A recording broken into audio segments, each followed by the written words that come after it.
Olá, olá pessoal do Farol Brasil, tá começando mais um Dialética do Pop e eu, Eribaldo, vou conversar com você hoje sobre se comunista pode ou não gostar de distopias. Se é que comunista pode gostar de alguma coisa, deve gostar de alguma coisa, afinal de contas todo mundo sabe que tá lá em Marx, tá lá em Lenin, tá lá em Engels. Comunista não pode gostar de absolutamente nada, inclusive de outro comunista. De outro comunista que ele não deve gostar de jeito nenhum. Mas vamos falar de distopia? Simbora pro vídeo.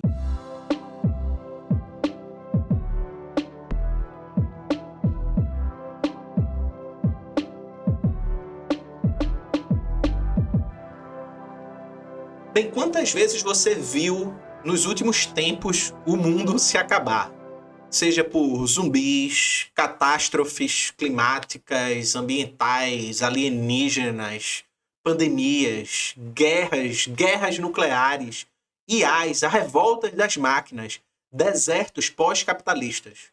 O fim do mundo se tornou uma paisagem comum na nossa tela, no nosso entretenimento, no nosso lazer.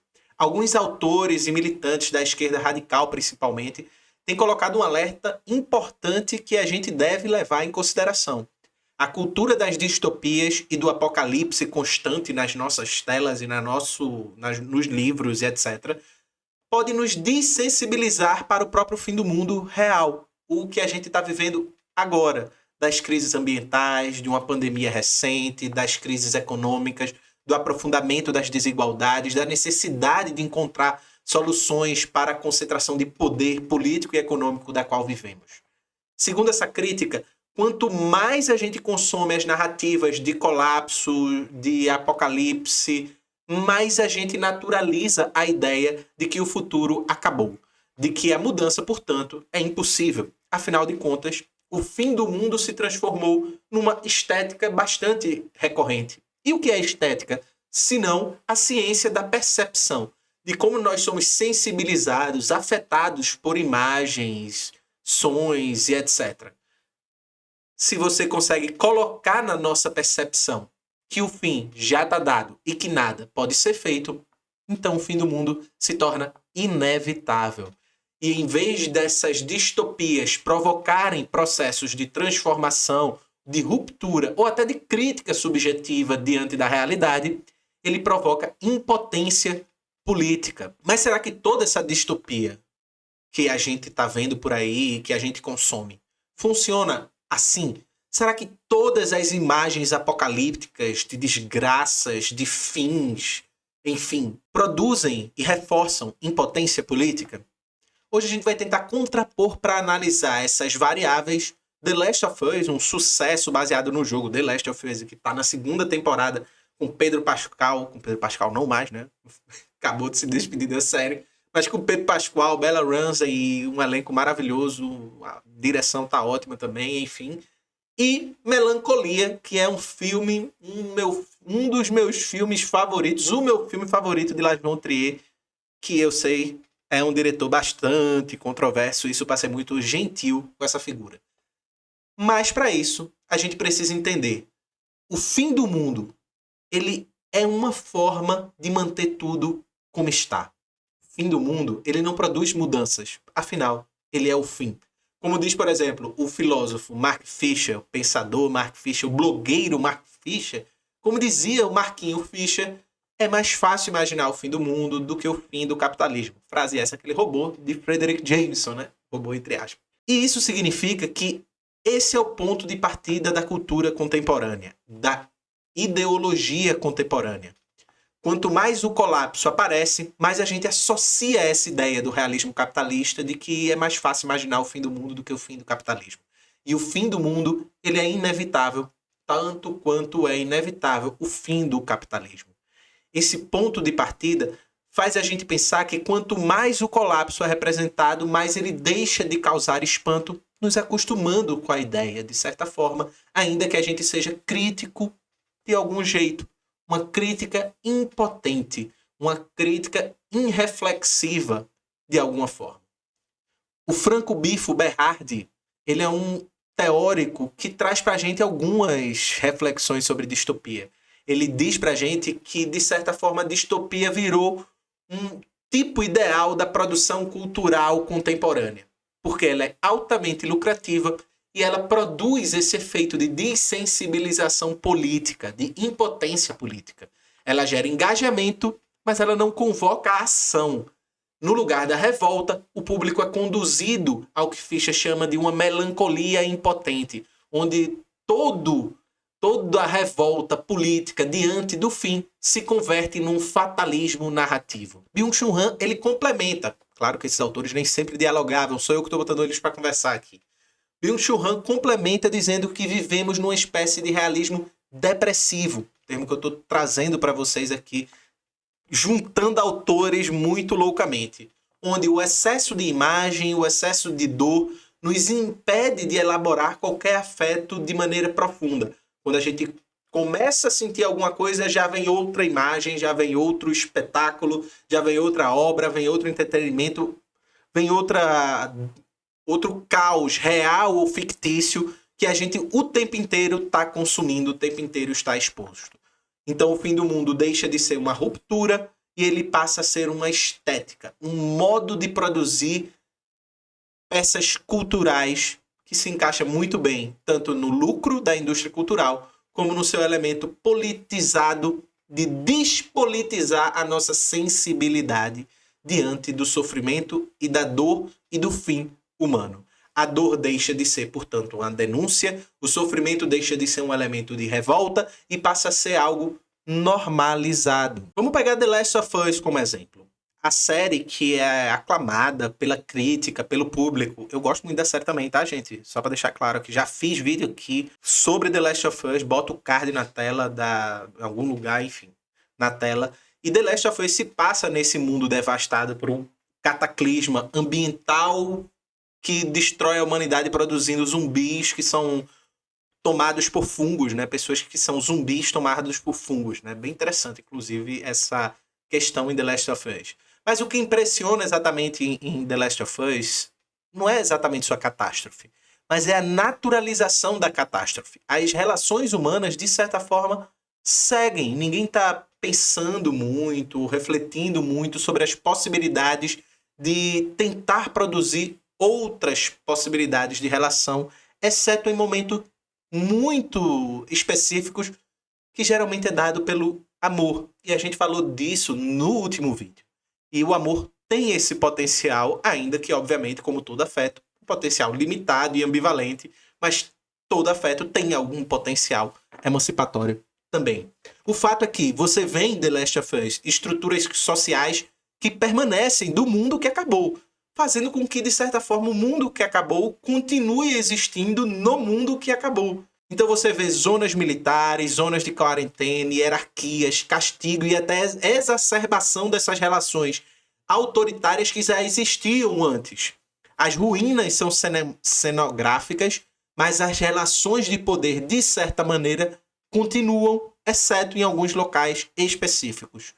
O luto sem elaboração, onde Joel carrega um trauma que não se transforma e ele meio que faz com que isso mobilize ele a agir a partir dessa dor que nunca é elaborada, e Ellie sendo a promessa de um futuro que nunca se realiza, fazendo com que se perpetue, de certa forma, esse sofrimento indefinitivamente, faz com que o sofrimento dos personagens, que é real, mas que não serve para manter nada além do que a sobrevivência, a autoproteção e a repetição desse mesmo ritual de sobrevivência e de proteção. Não há horizonte.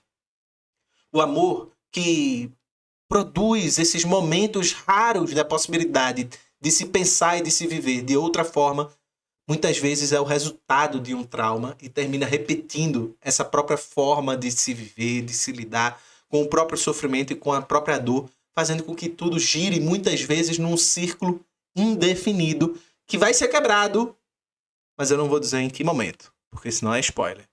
E é justamente isso que, de certa forma, muitos críticos apontam nas distopias de maneira geral. Ainda que eu ache The Last of Us uma baita de uma distopia, tá? A distopia, de certa forma, anestesia, como anestesia os seus personagens. Ela nos treina para aceitar a morte do futuro, ou nos treina para tentar sobreviver a esse futuro de morte como é em The Last of Us. Mas e se a gente abordasse o fim, a morte e a inevitabilidade desse fim de uma maneira completamente diferente e que isso produzisse nas pessoas transformação? É aí que entra Melancolia, filme do diretor dinamarquês Lars von Trier, como eu falei, pra lá de polêmico, uma figura pra lá de controversa, assim, isso pra dizer no mínimo, escroto pra caramba, enfim. Dito isso, Melancolia é um filme genial. É um filme, se você não assistiu, assista Melancolia. Melancolia se trata da Terra que vai se acabar. Um planeta chamado Melancolia vai bater com a Terra e isso já está dado. O fim da Terra está colocado e, portanto, a humanidade vai se acabar porque não tem o que fazer, não há escapatória e é isso aí. O fim está dado. Esse elemento trágico que é anunciado logo de cara no filme Melancolia, tem uma cena maravilhosa antes, que é a cena do casamento da personagem principal, Justine. Esse fato dado da inevitabilidade do fim poderia nos levar exatamente a uma posição melancólica diante do fim. De se negar, de ir para um fim que é inevitável. Mas é justamente aí que Lars von Trier prega uma pressa na gente através da personagem Justine. Melancolia mostra o fim do mundo, mas o colapso não se traduz de maneira estética. É uma experiência psíquica profunda.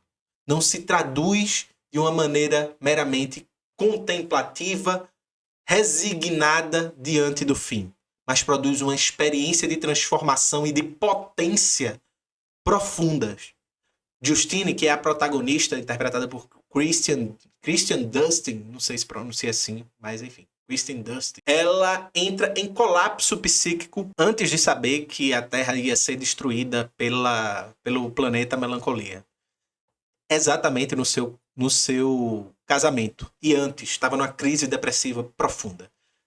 É a partir do momento que ela, que era vista como louca, problemática e etc., mas a partir do momento que ela se depara com o fim literal, com o fim da humanidade e o fim da Terra, ela que é a louca é quem se mostra a pessoa mais capaz de enfrentar o fim.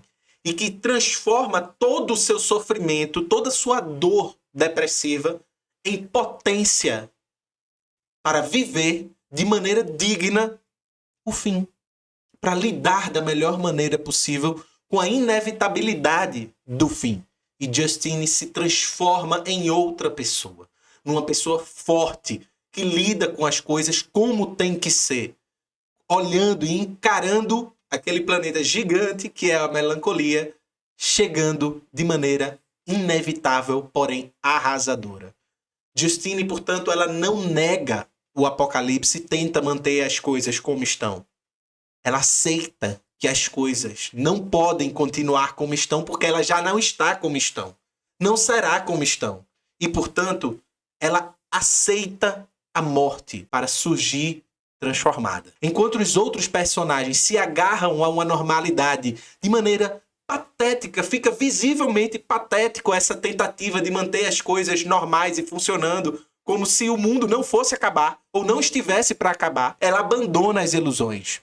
E aqui tem um elemento de muito diferente de The Last of Us. O sofrimento, ele não protege. Ele não nos mobiliza a resistir numa resistência de tentar manter as coisas como estão. Ele desfaz o falso. Ele desfaz a ilusão. Ele abre uma nova posição subjetiva do ser humano diante da catástrofe. E, portanto, mesmo sem salvação, Justine produz um gesto. Mesmo sem futuro, Justine mostra que é possível se transformar e agir diferente. Enquanto nas distopias tradicionais, a gente vê que as pessoas se desdobram em mil para manter no seu caos a sobrevivência de algo de humano, Justine abraça a inevitabilidade do fim da própria humanidade. E aí ela se torna humano, de maneira plena. O sofrimento, portanto, pode abrir ou pode endurecer numa mera resistência ou numa mera aceitação do fim. Ele pode se tornar um desencanto anestésico, uma repetição do trauma, ou ele pode se transformar num contato com o real, numa transformação subjetiva do sujeito, permitindo a ele ter agência sobre a situação. Algo que o realismo capitalista nos retira. Ao dizer que não há futuro, de que não é possível imaginar mais nada, ele retira a agência da gente. Justine, mesmo diante do fim, ela se coloca como um ser, como um sujeito com agência, capaz de fazer algo. As obras The Last of Us e Melancolia, elas falam de dor, falam de colapso, falam do fim. Mas é só Melancolia que aponta para o que Benjamin chama de uma interrupção do curso contínuo das coisas. Enquanto The Last of Us, o mundo acabou, mas continua. Em Melancolia, o mundo acabou, mas aí ele se revela. Ele produz algo. Essa diferença, que produz algo, rompe a história de Justine e produz uma interrupção do curso contínuo das coisas, e ela rejeita a normalidade, tal como sempre foi. Essa diferença é fundamental. O apocalipse pode ser, portanto, um momento de libertação. Afinal, se a gente não for absolvido por essa lógica da mera sobrevivência diante do caos para manter as coisas como elas sempre foram, e entender que, por mais dolorido que seja, mudar tudo requer a coragem de estar diante da morte e olhar nos olhos dela, como fez Justine, bem, quem sabe aí a gente consiga começar a imaginar algo para além do fim do mundo e um mundo para além do próprio capitalismo. A gente vive numa época saturada de distopias, de catástrofes e de ansiedades. Mas essas imagens não provocam ruptura, apenas naturalização. Mas nem sempre. Estamos espetacularizando a nossa própria impotência, ou a gente pode transformar o nosso fim, o nosso próprio apocalipse, em força, em potência. Melancolia nos ensina que o colapso pode ser um ponto de inflexão nos sujeitos, abrindo a capacidade de ação, diferente do risco de normalizar o colapso como paisagem emocional constante. O verdadeiro desafio não é imaginar o fim do mundo, é imaginar que outra forma de agir diante de um mundo beirando o seu fim é possível. E é talvez nesse gesto de imaginar algo do real, pelo real, sem ilusão, de maneira crua e dura, mas potente, que quem sabe assim a imaginação possa reacender. Até o próximo vídeo.